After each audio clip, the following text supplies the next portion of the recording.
Kasihan karyawan-karyawan di Gorontalo Utara yang ada digaji 600.000, 700.000. Kami minta segera.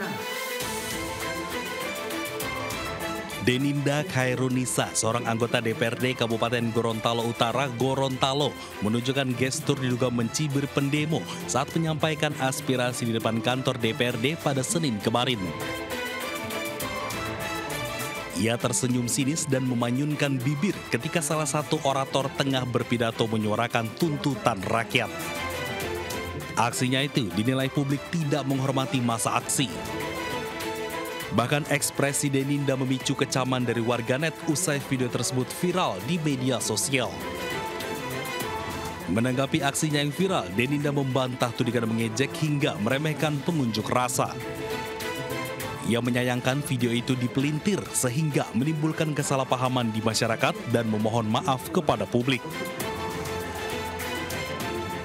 Pas saat itu juga sementara berlangsung ya orasi itu, tapi aku menunjukkan ada di belakang situ dan nanti diwawancara aja deh gitu karyawanku, orangku, mereka ada di belakang situ, di belakang mobil. Terus dia menunjukkan kayak maksudnya orang ada di sini begitu untuk inilah. Jadi makanya aku berekspresi kayak gitu kayak. Deninda Khairunisa berharap polemik di tengah publik bisa segera mereda sehingga fokus dalam persoalan aspirasi masyarakat.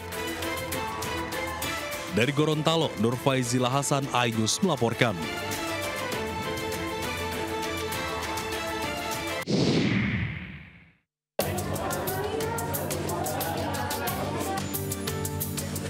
Puluhan siswa SMP Negeri 1 Cisarua Kabupaten Bandung Barat diduga alami keracunan usai mengkonsumsi makanan bergizi gratis Selasa siang. Para siswa keracunan diduga usai mengkonsumsi MBG dengan menu daging ayam. Data sementara ada 53 siswa yang mengalami keracunan. 27 siswa dilarikan ke puskesmas dan rumah sakit terdekat lantaran mengalami gejala mual, muntah, dan pusing. Itu saat ini memiliki gejala berat dengan keluhan yang sesak dan segala macam. Itu ada beberapa juga yang mengalami asma. Jadi ada yang asma juga, jadi dia kayak seperti panik, kemudian dia jadi sesak. Sementara itu, jumlah siswa SMP 1 Boyolangu, Tulung Agung yang diduga mengalami keracunan usai menyantap MBG bertambah menjadi 61 siswa. Pihak sekolah mengaku menu yang dibagikan berasal dari SPPG penyedia baru dan menemukan perbedaan pada kemasan serta aroma makanan yang dibagikan. Kasatgas Percepatan Program MBG Tulung Agung Bagus Kuncoro menyatakan pihaknya fokus pada penanganan siswa yang mengalami gejala keracunan. Kita ada ke BGN 100% dia melihat BGN-nya karena itu binaan dari BGN. Nah kita sebagai Satgas, saya sebagai Satgas pengen membantu supaya program ini dapat lancar. Nah ini ada seperti ini ya kita lihat dulu di mana yang nanti kesalahannya. Pemerintah daerah melakukan uji laboratorium terhadap sampel makanan untuk memastikan penyebab pasti dugaan keracunan itu. Dari Bandung Barat dan Tulung Agung, Tim Liputan iNews melaporkan.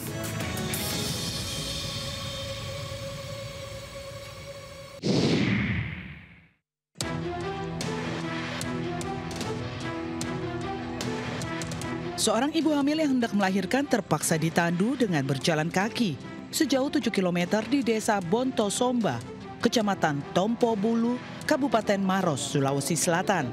Ibu hamil ini tidak dapat langsung dievakuasi lantaran jalan di desa menuju ke puskesmas Tompo Bulu rusak parah. Warga pun saling bergantian memikul hingga ke tempat yang biasa dilalui oleh kendaraan.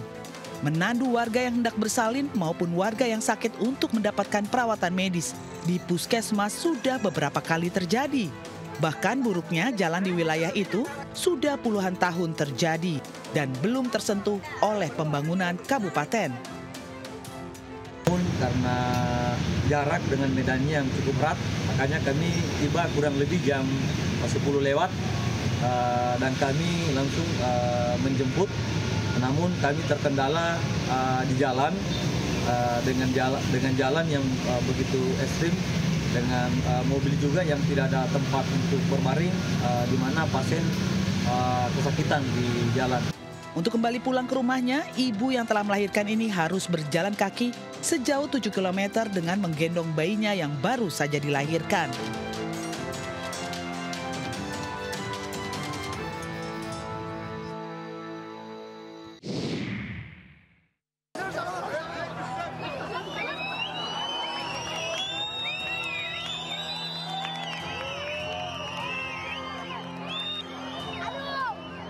Sejak hari pertama kesepakatan gencatan senjata berjalan, total sudah 20 orang sandera diserahkan Hamas kepada Israel melalui Komite Palang Merah Internasional. Sebelumnya, kelompok pertama yang terdiri dari 7 orang sandera diserahkan pada Senin pagi waktu setempat. Sementara kelompok kedua yang terdiri dari 13 orang sandera diserahkan beberapa jam kemudian.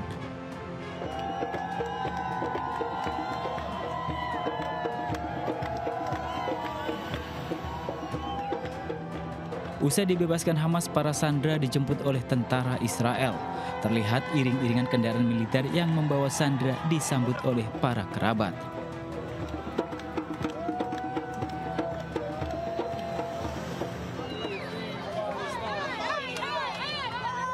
Sementara itu, sebagai imbalannya, Israel akan membebaskan hampir 2.000 sandera Palestina yang ditahan di penjara-penjara mereka.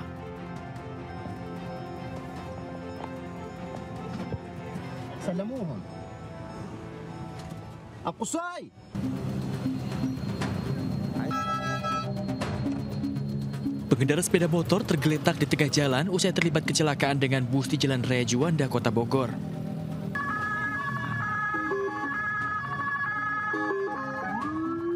Kedua korban yang merupakan perempuan mengalami luka cukup parah di dada dan kepala. Diduga kecelakaan terjadi akibat pengendara motor menyenggol bus yang melaju dari arah Tugu Kujang menuju Warung Jambu. Tadi saya nggak tahu Pak, tahu mobil si motor itu udah tabrak aja pas ada spion, nggak jatuh itu orang. Motornya Itu satu arah, Bang. kenapa Pak? Satu arah dengan pengendara motor itu. Ya satu arah Pak, cuma saya nggak tahu persis ya kondisi motornya itu. Tahu persisnya udah jatuh aja. Adanya 2 orang, 2 ibu-ibu kemungkinan di atas umur 50. Satu korban dibawa ke pinggir kemungkinan oleh warga. Saya tanya, saya sampaikan ke beliau, ada luka cukup parah di kepala. Korban sedikit amnesia. Warga yang berada di lokasi langsung mengevakuasi kedua korban ke rumah sakit terdekat. Dari Bogor, Jawa Barat, Andi Firmansyah, iNews melaporkan.